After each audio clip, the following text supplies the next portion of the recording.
Hey there, everybody! Welcome to Story Time with Jasper. I hope that you all have been doing very well and that you are ready for today's story. So, make sure that you're all comfortable. Make sure you have comfy clothes. Nice something to sit upon or lay down on. Maybe you have a good pillow with you or your favorite plushie. I have my favorite plushie, Zilla, with me as always. And we are going to jump into our story. So, our story that we're going to is actually one we are picking up again, and that is Stuart Little by E.B. White. So, last time that we left off, Stuart had finished the great boat race on the pond. So, we are going to jump right into the next story. Are you ready? Make sure that you're all comfy and everything as we get started. Here we go. Chapter 8, Margalo. Because he was so small, Stuart was often hard to find around the house. His father and his mother and his brother George seldom could locate him by looking for him. Usually, they had to call him, and the house often echoed with the cries of, "Stuart! Stuart!" You could come into a room and he might be curled up in a chair, but you wouldn't see him. Mr. Little was in constant fear of losing him and never finding him again. He even made him a tiny red cap, such as hunters wear, so that he could be easier to see. One day, when he was 7 years old, Stuart was in the kitchen watching his mother make tapioca pudding.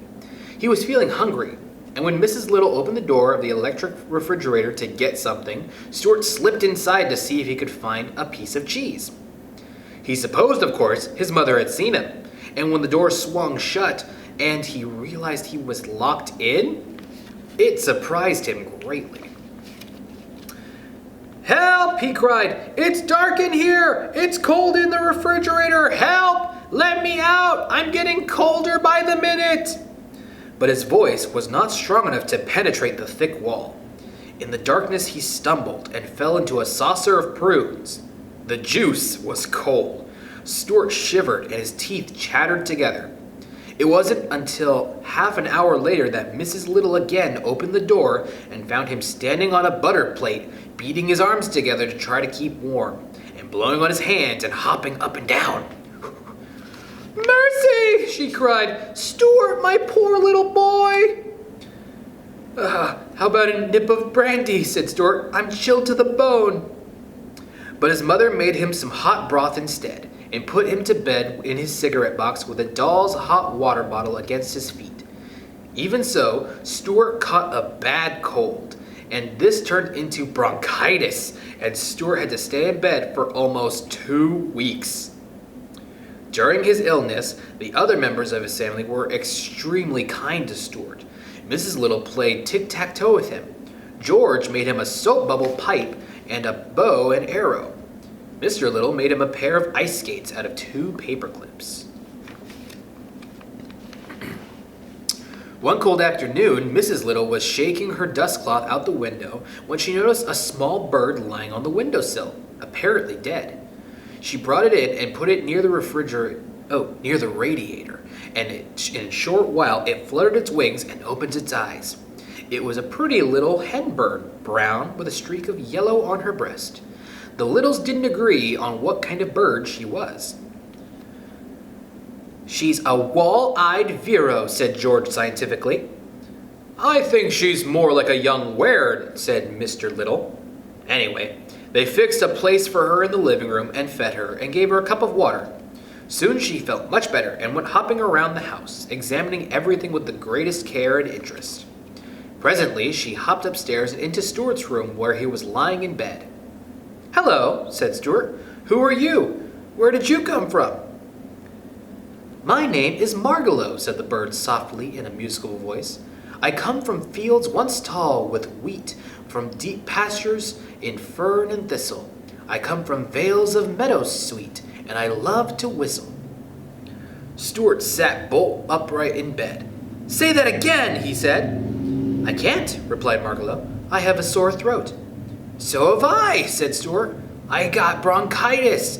You better not get too near me. You might catch it." "I'll stay right here by the door," said Margalo. You can use some of my gargle if you want to, said Stuart. And here are some nose drops, and I have plenty of Kleenex. Thank you very much. You are very kind, replied the bird. Did they take your temperature? Asked Stuart, who was beginning to be genuinely worried about his new friend's health.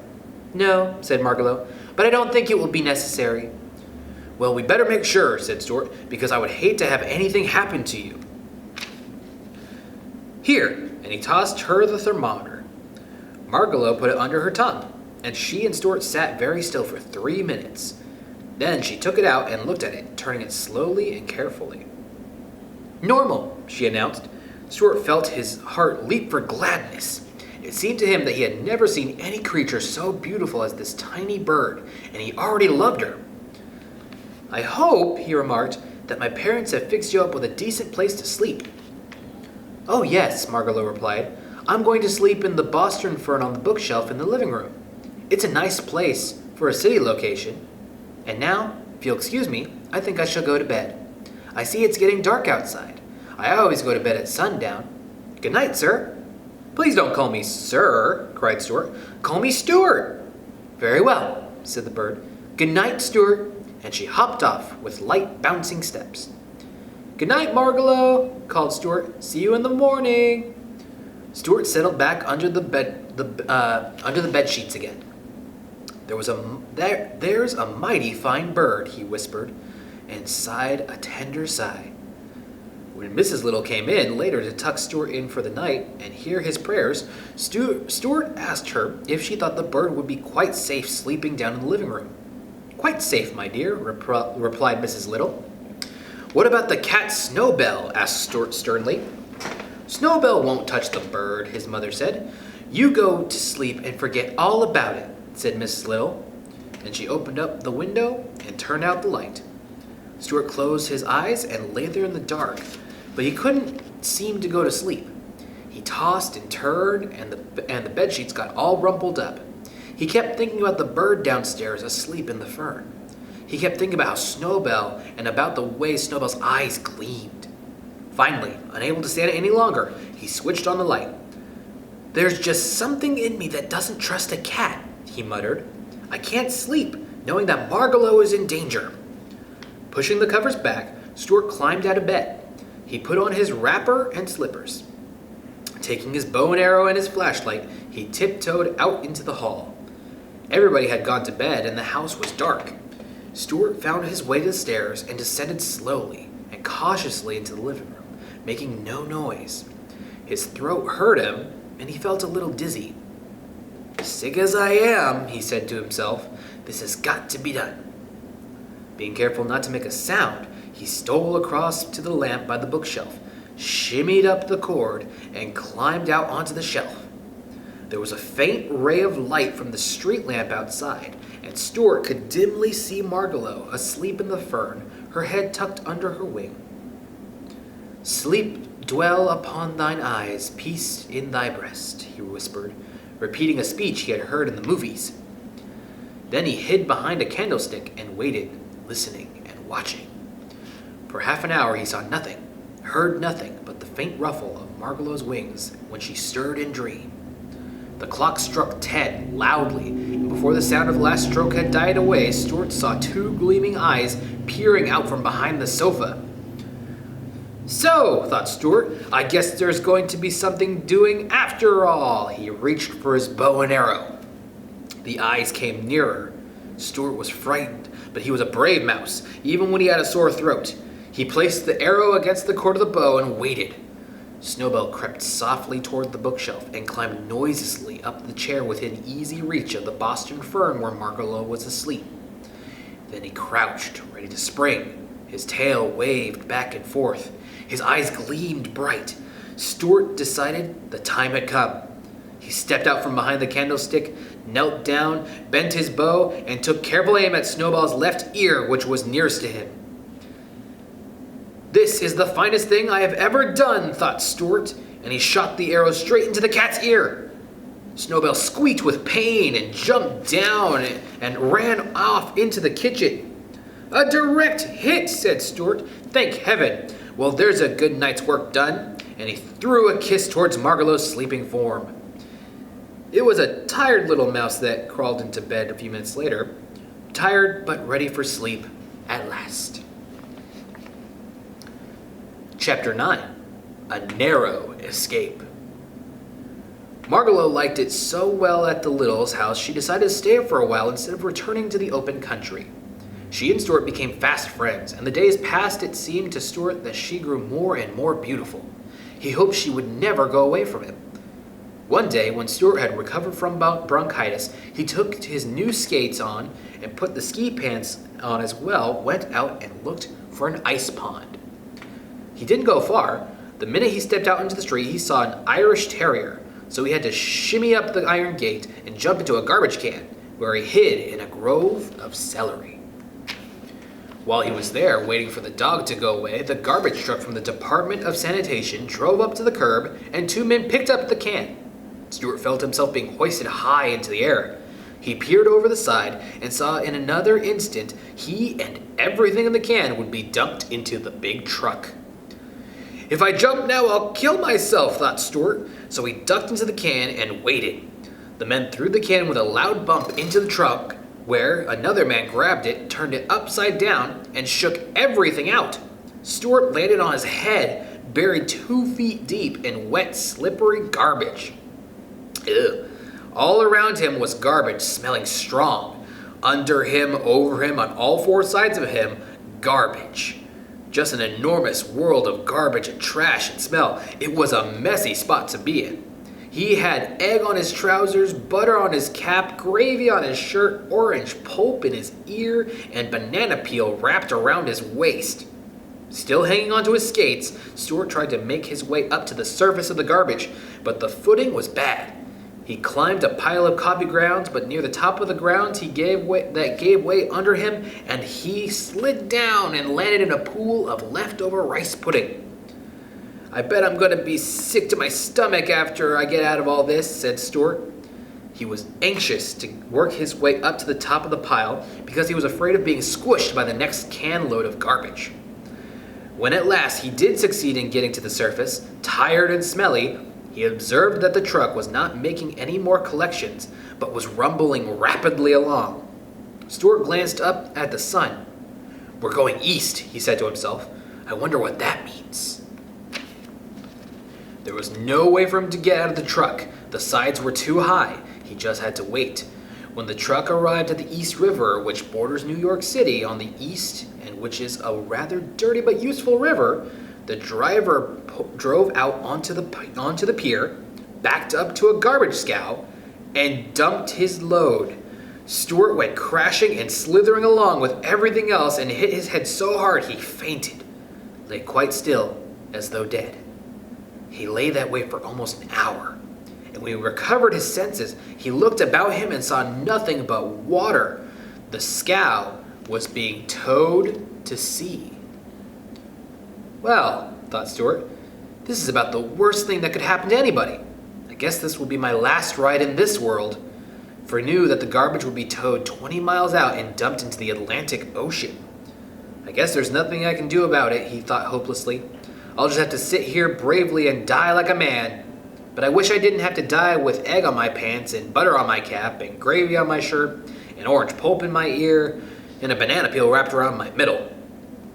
The thought of death made Stuart sad, and he began to think of his home and his father and mother and brother and of Margalo and Snowbell and how he loved them, all but Snowbell, and of what a pleasant place his home was, especially in the early morning with the light just coming through the curtains and the household stirring and waking. The tears came into his eyes when he realized that he would never see them again. He was still sobbing when a small voice behind him whispered, "Stuart!" He looked around through his tears, and there, sitting on a Brussels sprout, was Margalo. "Margalo!" cried Stuart. "How did you get here?" "Well," said the bird, "I was looking out the window this morning when you left home, and I happened to see you get dumped into the garbage truck. So I flew out the window and followed the truck, thinking you might need help." "I've never been so glad to see anybody in all my life," said Stuart. "But how are you going to help me?" "I think that if you'll hang on to my feet," said Margalo, "I can fly ashore with you. It's worth trying anyway. How much do you weigh?" 3.5 ounces. said Stuart. With your clothes on? Asked Margalo. Certainly, replied Stuart modestly. Then I believe I can carry you all right. Suppose I get dizzy, said Stuart. Don't look down, replied Margalo. Then you won't get dizzy. Suppose I get sick at my stomach? You'll just have to be sick, the bird replied. Anything is better than death. Yes, that's true, Stuart agreed. Hang on, we might as well get started.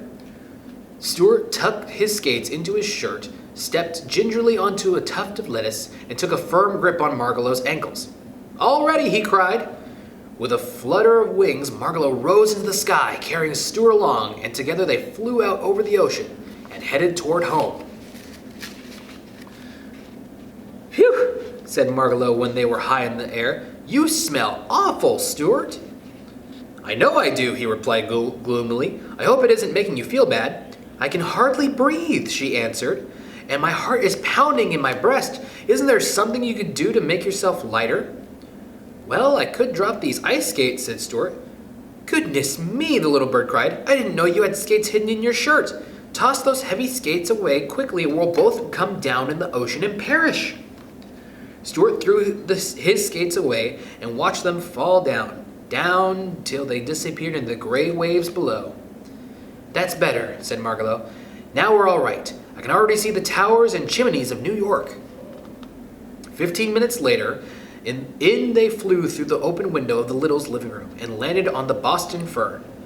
Mrs. Little, who had left the window up when she missed Margalo, was glad to see them back, for she was beginning to worry. When she heard what had happened and how near she had come to losing her son, she took Stuart in her hand, even though his clothes smelled nasty, and kissed him. Then she sent him upstairs to take a bath and sent George out to take Stuart's clothes to the cleaner. What was it like out there on the Atlantic Ocean? Inquired Mr. Little, who had never been very far from home. So Stuart and Margalo told all about the ocean, and the gray waves curling with white crests, and the gulls in the sky, and the channel buoys, and the ships, and the tugs, and the wind making a sound in your ears. Mr. Little sighed and said someday he hoped to get away from business long enough to go see all those fine things. Everyone thanked Margalo for saving Stuart's life, and at supper time, Mrs. Little presented her with a tiny cake which had seeds sprinkled on top. And that is where we're going to be pausing our story of Stuart Little for the day. We'll jump back into it another time, everybody, so make sure you stick around, and we will see you the next time. So remember, as we look at these stories, make sure that you're thinking about what can you take away from each story to help make your story, which is special and unique. How can you make your story a good one? All right? Until we see each other again, take care, everybody.